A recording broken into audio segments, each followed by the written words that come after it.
With regards to security, another complaint among folks talking about a stateless society would that be there would be a countless number of highwaymen and robbers that would shut down commerce. How has having no government police affected internal trade and security in Somalia? Well, so a couple different ways we can look at this. One is in some urban areas, the Economist did a report where they found that about 5% of revenue is payable to a local strongman, another 5% for security for your business. At 10%, that's a heck of a lot less than a lot of governments take from their citizens. Mm-hmm. But then beyond that, an anthropologist from the University of Kentucky, Peter Little, has done a lot of field work on the rural areas and surveyed the nomadic herdsmen from the late 90s when there was no government and also in the late 80s.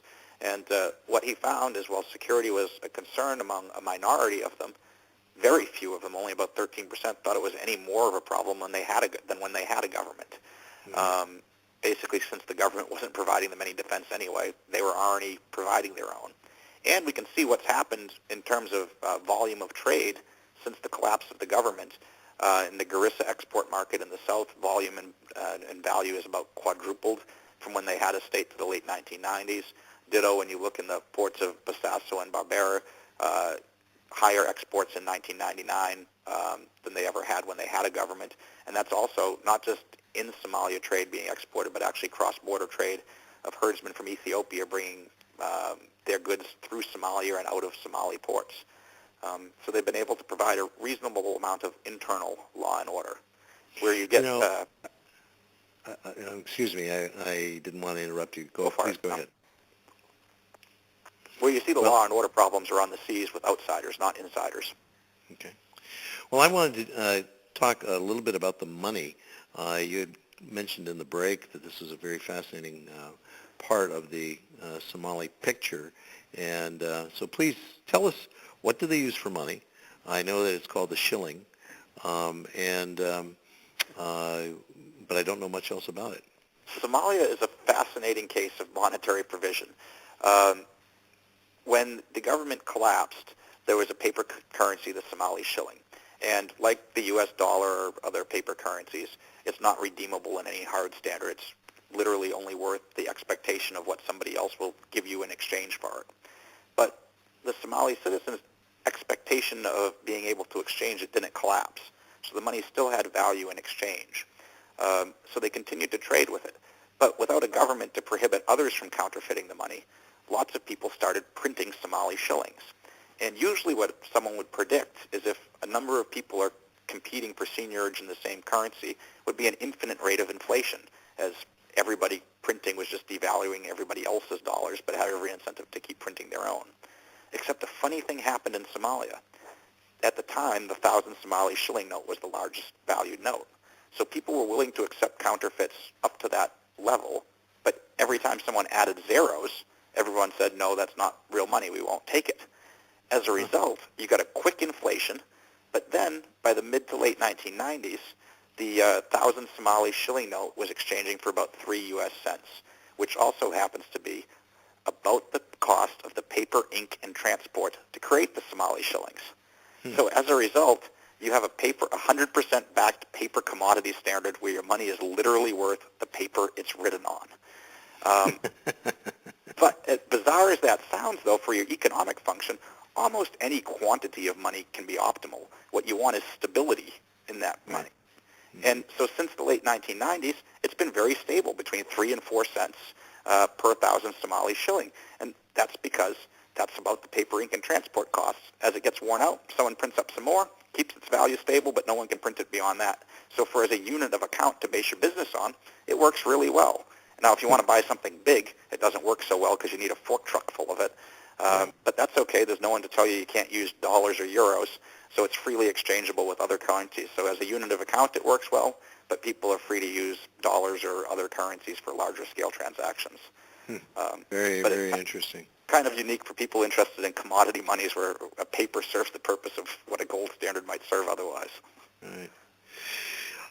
This is very interesting. I want to go back here, figuring out these various mechanisms that drive Somali society.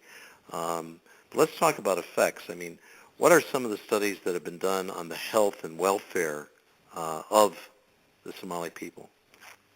Yeah, so I originally got interested in Somalia actually when a World Bank study came out about 2004 or so, and they had just looked at a few metrics compared to their neighboring countries, like roads, for instance, and found that Somalia was doing as well as the neighboring countries despite the fact it didn't have a state. So I started looking into this more, as did another colleague of mine, Peter Leeson, and in his study he had looked at, World Health Organization, World Bank, UN, and other reports from the late 1980s to the early 2000s, and found 18 kind of common indicators between the two of them, and found 13 had improved over that time, and only a couple had gotten worse, a few were indeterminate.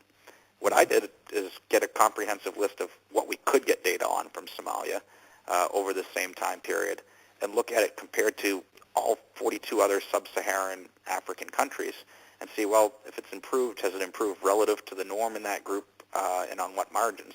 And overall, what we find is on the majority of the indicators, they've improved relative to the sub-Saharan African norm, and that in the areas where they are below average or kind of lag behind, it's not a problem of statelessness. Most of the collapse happened between 1985 and 1990. It's just they failed to improve faster than the norm since they lost their state.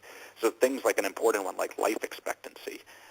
Only 3 countries in all of sub-Saharan Africa have a bigger increase in life expectancy from 1990 through 2005.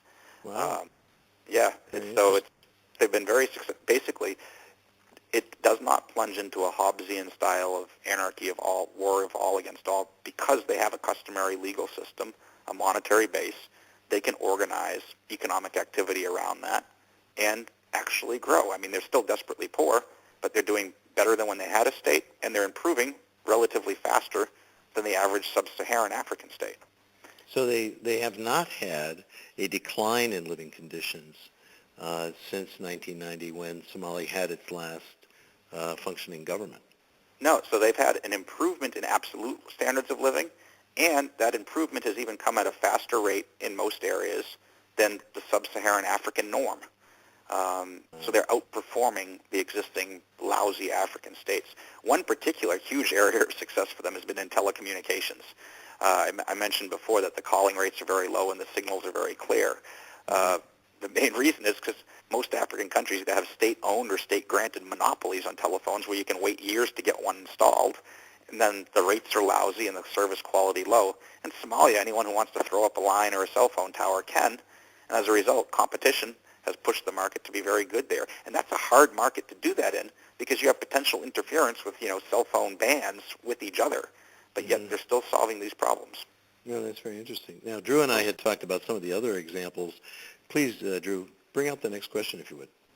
Yeah, well, having listened to your lectures and read through your paper and everything, you started talking about some other commercial successful examples of foreign investment in Somalia, and I thought that was really interesting that, even in a society like that, which has such a poor reputation, still attracts foreign investment. What are some examples of that? Sure. I mean, Coca-Cola had opened up a 35,000 bottle a day plant outside of Mogadishu. Dole Fruit had made investments. GM and BBC have affiliates operating in Somalia. DHL, you can send packages there.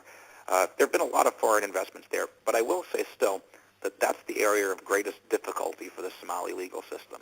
So their customary legal system dates back prior to colonialism, but it was pretty much focused on organizing internal activity. It never really evolved with custom for international trade because the colonial governments handled international trade when they were there, and then the Somali nation state handled it while they were there. So as a result, integrating foreigners into the customary legal system, and for that matter, foreigners making investments, remains one of the bigger challenges, which, as it's evolving and sometimes happening, still has a ways to go. Okay. Well, when we come back, I would like to ask you a couple more questions because in our next segment, we're going to have to close out. We do want to cover the topic of piracy. That is one of the topics that seems to identify itself with Somalia most commonly, and how it compares to other states throughout Africa in general. We've started talking about that already. But we are going to have to take another break, and this is our final break for the show, folks. So please stay with us. This is Radio Free Market, and I'm your host, Michael McKay, and we'll be back.